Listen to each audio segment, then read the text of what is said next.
Unlock the future of pathology with Pathology News, your ultimate source for cutting-edge insights, expert analysis, and the latest breakthroughs in digital and computational pathology.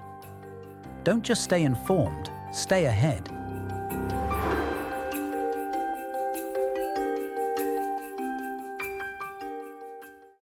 Ladies and gents, good morning or good afternoon to you, wherever you are today, and welcome to our latest Pathology News podcast. And this episode today is part of our Thought Leaders series, where we seek to interview some of the key leaders in our field. And today I'm very pleased to be speaking with one of the most experienced business executives in our domain, Martijn Hartjes. Martijn has been with Philips Healthcare in a variety of roles for well over 20 years. And as most of you will know, there are many companies providing point solutions in this market. Philips takes a complete enterprise perspective, being able to provide all the required elements for a fully digital and fully integrated workflow across multiple domains. And perhaps as you would expect, Martijn has also worked across multiple domains at Philips, not just in pathology, but across radiology, oncology, EMR, acute care. And his current role with Philips is as the global business unit leader for Clinical Informatics. So, Martijn, welcome to Pathology News. Thank you very much. Happy to be here. Now, to begin with, Martijn, I'm very interested to hear something about your personal journey. As I just mentioned, you spent more than 2 decades at the forefront of medical imaging and clinical diagnostics. So perhaps I could ask you to reflect a little on that journey from your early work in R&D, product leadership roles, to now leading Philips Clinical Informatics business. What would you say are the experiences that have shaped your current vision, your current mission to transform pathology diagnostics, and of course to similarly transform the broader healthcare informatics landscape? Thanks for that question. I have to say, after all of my experience in different domains, digital pathology is the most vibrant one with a lot of things happening. And I'll talk a little bit more about that. But what I've learned in my prior roles, which have always been in the domain of driving innovation, meaningful innovation based on solving problems for our customers, I've really learned that starting from the customer and then translating that into solutions is the way to go. And you need to make impact. I started in the domain of imaging, mainly in MRI product roles, where I learned that to get to the right diagnosis, you need a lot of precision. But I also learned that typically one solution is not going to give the full picture of the diagnosis for a particular patient. And especially when you start to look at much more minimally invasive treatment, you need actually a multitude of data to come together. And that's why I was actually very happy with the opportunity to lead Clinical Informatics in Philips, which brings together different solutions, very much focused on ologies, where we try to really develop workflows for those particular domains and start to integrate data much more than looking at just individual data points. So it's been an interesting journey in Philips, and I was very happy to start to lead digital pathology as a part of my scope, and happy to talk today about that in particular. There's an interesting point here, Martijn, because of course we both know that digitization in pathology, at least in the clinical lab, and certainly in contrast to radiology, has really been much slower than we all expected. I think we can state things are moving forward now, but there are still challenges there. And it's fair to say that many organizations still use digital pathology on a small subset of their clinical cases. So from your perspective, why is this, and how does a leader in this industry navigate these challenges of the pathology market? Would have liked the adoption to be faster. To be honest, I don't think it's really a technological issue by now.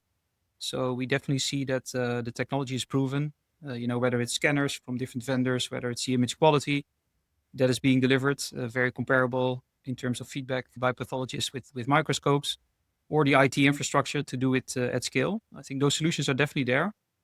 So I would say it's much more of an organizational barrier often, of really taking that step and that leap towards a fully digitized workflow. So I think the real challenges are around redesigning the workflow, because you do need to adapt the way the lab works. Data integration is often still seen as a barrier. So IT needs to be heavily involved. These are not just boxes that you can just put in a lab. It really needs to be integrated with the other IT systems in the hospital. And then change management. I think that is often forgotten. It is a big change management exercise for the lab that wants to digitize. And that is often what some of the customers forget, and where we then also try to help them. So what we see from labs that have really succeeded to drive digital adoption, it's really that investment in change management that is helping them, and having somebody that takes that as the highest priority of the transformation. And then finding the right partner, obviously, that can support in that journey, or partners that can support in that journey. Because in the end, it's all about people. I think technology will not transform the workflow. It's really what people need to do. Yeah, listening to what you say there, Martin, Philips obviously has a long history in medical imaging and informatics. And I wonder, how does that history, that heritage, influence your approach to full digital pathology integration? And by that, the diagnostic integration of pathology at an enterprise level. Yeah, we are a 130-year-old company. Obviously, we did not start in healthcare all those 130 years, but we do have a vast experience in imaging and informatics across all of the different domains for a very, very long time. So I think the biggest influence of that on digital pathology is our deep understanding of complex diagnostic workflows, where you need to work across a large set of users and make sure that in their experience, they can work with a tool on a day-to-day basis, and it actually removes friction rather than creates friction. So I think radiology is a good example. We have a very large install base in our PACS business, and I would say digital pathology starts to look more and more like where radiology was kind of 10 years ago. Yeah, so I think that's definitely something that we take along. We also see that digital pathology by now, these projects are large IT projects, right? So it's not just a scanner with a viewer, but it's really an IT infrastructure that needs to be integrated into the hospital. And there we have also vast experience, also in terms of integration of our solution within, let's say, an EMR or other IT systems in the hospital. And we have large teams that can also talk to the IT department in the right way, and they understand also the needs from an IT point of view quite well. Now, if you take all of that, then we also pioneered early on in digital pathology. It was one of the incubators many years ago that came out of our research labs. The history is really linked to our investments that we have done in DVDs in Philips. And some of the optical knowledge there was used to actually build digital pathology scanners. So it's really coming out of the DNA of our research. And as we started to enter this space, we focused a lot on making sure that we could drive clinical impact.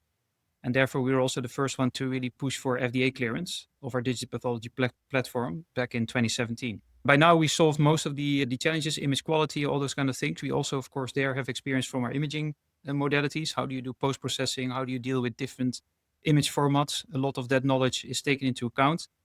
And as part of Clinical Informatics, which is part of our enterprise informatics business unit in Philips, we have also moved now digital pathology into our what we call integrated diagnostics or connected diagnostics business, which makes it an integral part of anything we do in informatics solutions. Although we also provide scanners, it is part of our informatics business. So we are trying to leverage there all of the knowledge we have, as well as the resources across all these domains to really scale digital pathology. The way I always phrase it is that we didn't just digitize slides, we really try to engineer for adoption. So everything we have done in this solution is engineered towards driving adoption. And that is also what we see back in the proof points that we have with over 400 customers globally, almost like 1,000 scanners operational and growing. And then we have very large scale clinical deployments across the globe to kind of back that up, because we have been focused on making sure that labs get digitized fully. Thank you, Martin. Let me ask you a fundamental question, because you were speaking then about the sheer size of Philips as an organization. I'm thinking beyond just Philips Healthcare. So why do you think digital pathology, a fairly small clinical domain, is important to Philips? And perhaps you could also say, what is unique about Philips in this space? Well, Philips has by now transformed into fully a health tech company, right? So our purpose is really to improve lives, and we have a target to improve 2.5 billion lives per year. This is not just a target or something that is somewhere on paper, but we actually get measured against that. So we focus on those domains where we can help improve lives across the globe with meaningful innovation. And pathology is definitely an integral part of that. If you look at some of the challenges that are out there to get to a real final diagnosis, you need pathology. So I think that's one reason. We need a faster diagnosis often. So how can we help accelerate some of the diagnosis that patients receive? And we also see that a lot of patients globally don't have access to a final diagnosis. So access to care in remote and underserved areas is another area that is very important to Philips. So in that sense, digital pathology fits very well. What I just talked about, this whole concept of integrated diagnostics, there you also see that pathology is typically the definitive answer to specifically in oncology. So having that data as an integral part of what we try to do is key. And with the reason that we also have large businesses that provide minimally invasive treatment, right? So we focus a lot on precision diagnosis and getting to more precise diagnosis for patients, all with the goal to actually provide a better treatment, which is then typically minimally invasive. And you also asked me about what is our differentiation. Our approach is really service-led. So as I said in the beginning, it's not leading with the technology. It's really thinking about how can we help labs adopt digital pathology and how can we help them digitize their slides, but doing that end to end. So that's also why in our strategy, we choose to focus on hardware, software, IT, and services. And we want to be the one single partner that labs and hospitals can work with, which gives us kind of that end-to-end ecosystem. The only area where we do partner is on AI, because we do see a lot of AI vendors doing investment in this space, and we want to enable that towards our customers. We are seeing efficiency gains up to 25%. We have proven that, which also helps the adoption. And we are seeing, if you then add AI to it, that we can even further improve that productivity. So by now, I think our differentiation is really that we have proven that we can make labs more efficient by digitizing them. So you mentioned AI there, and this is really one of the evolutions we've seen in the market. But there's also been a lot of learning here as well, I think, for everybody. And Philips has huge experience. We just heard how many scanners you placed, and you and your team has led a lot of large-scale, multiple digital pathology transformations. So let's talk about some of the things you've learned. What are the biggest lessons, would you say, that you've learned along the way? Yeah, I'll go a little bit deeper into those. I think I mentioned a few of them earlier on, but in the end, it's really around the transformation itself and how we involve all of the different people and stakeholders. So you have the different audiences that need to be fully engaged, whether it's the CIO, the IT department as one of them, obviously the pathologists themselves as the clinical users, but also all of the other staff that has to deal with the slides. So it's all about leadership, commitment, and then engagement of that team. And we try to put then our team against that to really support in every step of the way. So the way we approach this and what we have learned has proven to be successful is that we start with site readiness assessments, which is typically what everybody will do, to look at where can we place the equipment, how do we integrate with the IT. But the most important thing after that is doing a full workflow analysis. So really almost doing value stream mapping to adapt the way of working of the lab currently to what the to-be way of working will be, which means that it's not just about the slide preparation, but also all of the logistics around the slides, even rethinking the way the department is set up and making sure that from a workflow point of view, we really provide the customer with the right input based on all of the experiences that we have from other deployments. And a lot of customers also ask us about what our experiences are. We also invite them to look at labs that we have digitized to give them a sense. Yeah, then of course, the next step would be the deployment. And there the integration is key. So integration with LIS, making sure that not only the physical workflow is optimized, but also the workflow in terms of viewing and signing out cases, which we also look at. And a good example is, for instance, that we would typically put in a very early phase of the trajectory, we put a demo setup there that pathologists can even look at, how do they put the screens on their desk? What type of mouse do they want to use? to really think through each and every detail of the transformation, because those can be the things that eventually hamper the adoption of the user. And then after that, we provide continuous education. So it's not done after we have deployed. We see typically that within 1 to 2 weeks, users get very comfortable with the solution and are at the right level. But then we also continuously educate on new options or new features that come up, or we come back to see if we can further optimize the workflow to really get to that productivity gain that we also commit to.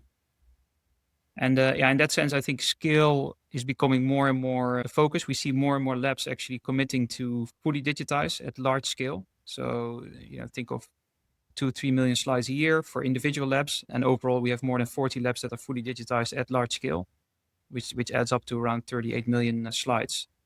And globally, I think we are supporting around 3,500 pathologists with our solution. So I think we have a lot of experience, and we try to then bring that back to new customers that are just starting on this journey. Great, thank you. And very large numbers you were talking there. So I do want to take you back to that point you made about laboratory information system integration, because LIS integration does come up from customers as really being a fundamental question, and it's really critical to success of a digital pathology solution. So how does Philips view LIS integration in this space? Yeah, I think it's foundational. It's not even an option. This is where often many of the labs or many of the users work. That's where they manage their work list or manage their workload across the different pathologists. So if you cannot integrate there, you basically have different systems. I think also IT departments want that integration more and more. One of the IT people that I talked to recently had a very interesting KPI. They said, we want less platforms than clinical service lines. And within clinical service lines, I want integration of all the platforms such that there's a fully integrated workflow. And that's really what we try to drive. And the LIS is an integral part of any lab. So you need to integrate there. The goal is really to reduce manual steps. So you don't want them to switch between contexts. If they are looking at a certain patient case, you want to make sure that as much as possible, they can stay in that context so that they don't have to switch. And then if they have a certain work list, that they can open the viewer, they can integrate AI, and they don't have to switch between different systems, which actually then helps the overall productivity, but more important, the experience of the user. And we integrate with almost all LISs globally. And therefore, we also invested quite a lot in a team that can do these integrations. And that team is not just for pathology. There's experts in pathology, but that is the same team that also integrates all of our other IT solutions across Philips. Now, the overall goal is really that the pathologists can focus on the diagnosis and not on the systems. And they feel like it's a seamless workflow. Yeah, thank you, Martin.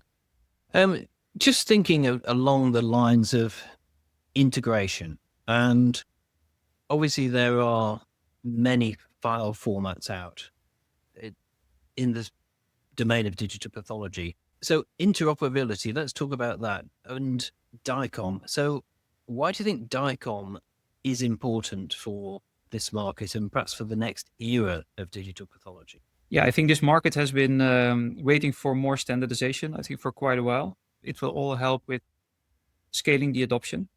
And I think every vendor has had their proprietary formats. I'm very happy to see that we are, as an industry, now standardizing more towards DICOM.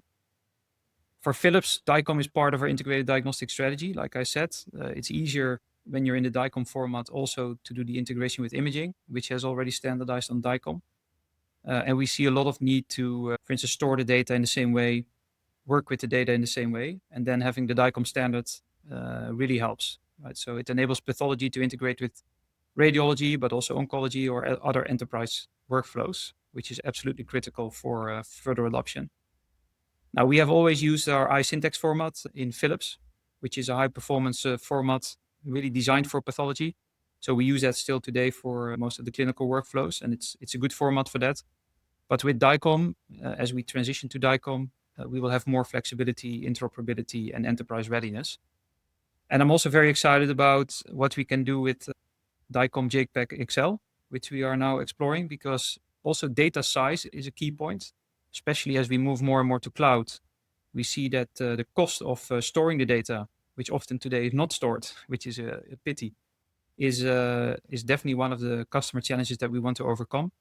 And with the DICOM JPEG XL format, we are seeing very, very positive results in terms of the size of the files, which will allow us also to improve storage as well as cost efficiency for our customers, which in the end will also drive adoption again, which is our main goal to begin with.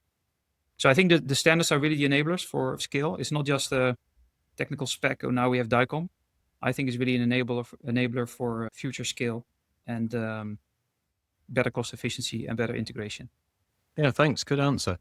About the future, you just mentioned the future. Obviously, we've seen quite a transformation, or we are currently witnessing a transformation in this market with artificial intelligence, what we used to call image analysis, which has become more and more sophisticated. Now, what role do you see AI playing in pathology? Interesting point, how to reflect on this, because I'm also responsible for all of the AI and image processing for our radiology business as a part of my scope. And there I do see some similarities, but also big differences still.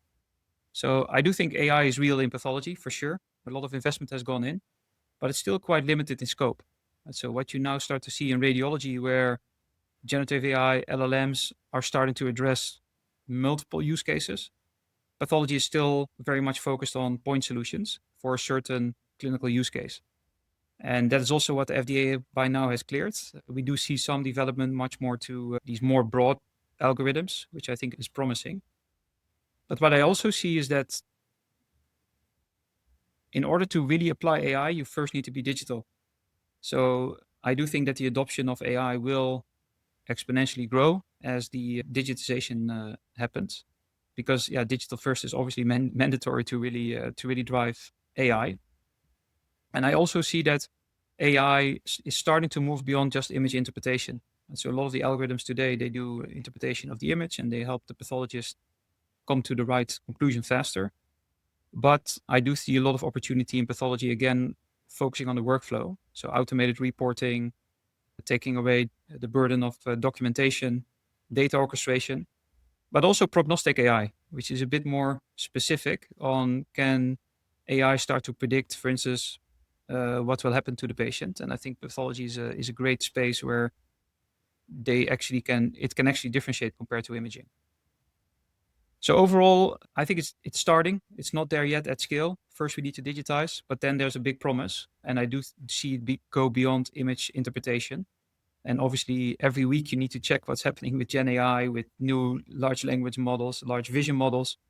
And we keep a close eye on that, because I do think it will also help accelerate the adoption as it becomes easier.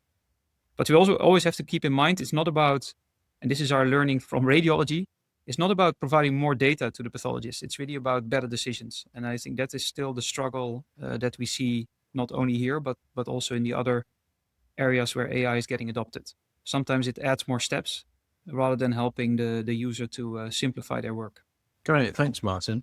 And I just wanted to think about AI in the context of the enterprise imaging system, because really AI brings so many efficiencies to the market. And we've talked about this word enterprise installation, something that Philips is specialized at.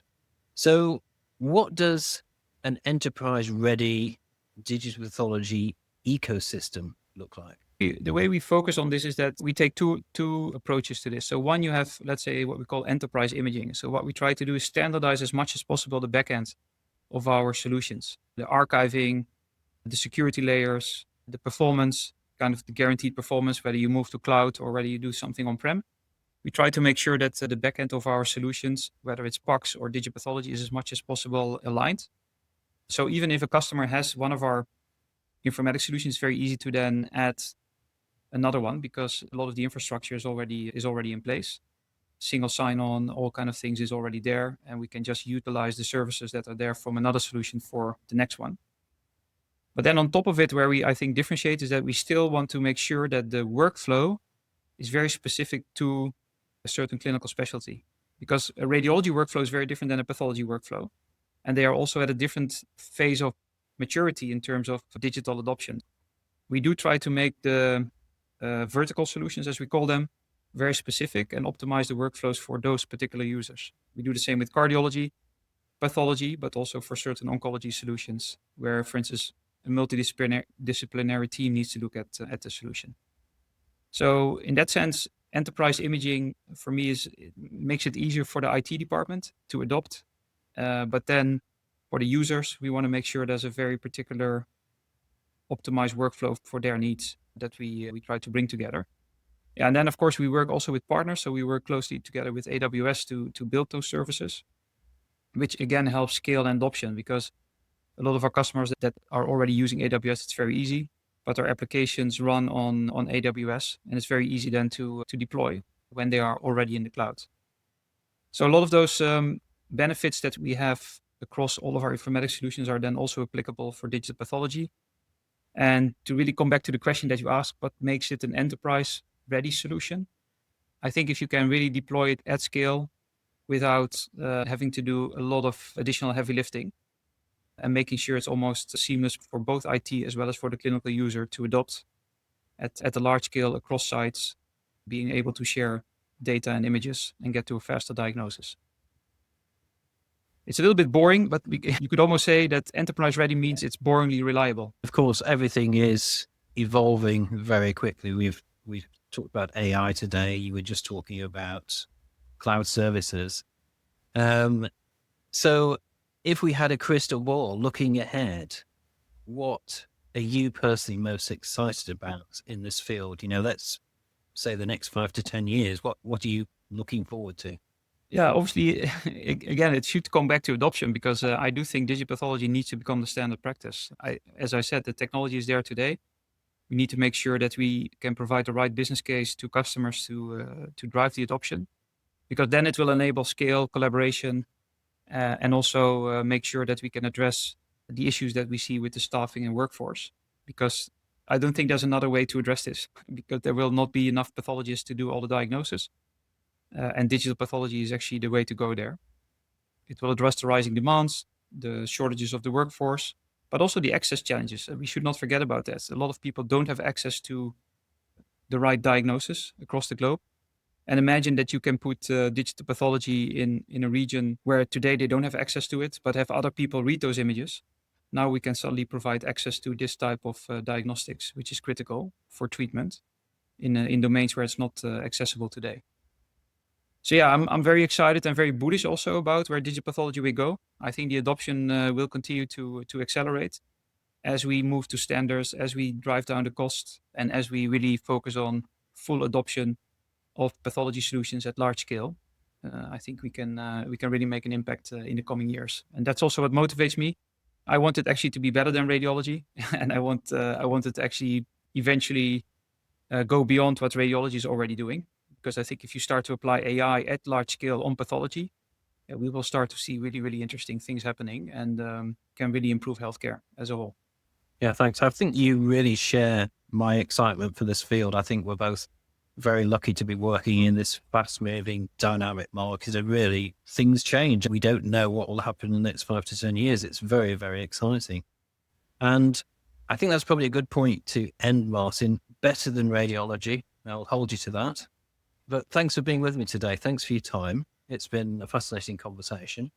And to our audience, that concludes today's podcast. Thank you for being with us, and we'll look forward to seeing you on the next Pathology News podcast. Thank you very much. Goodbye. Thank you very much.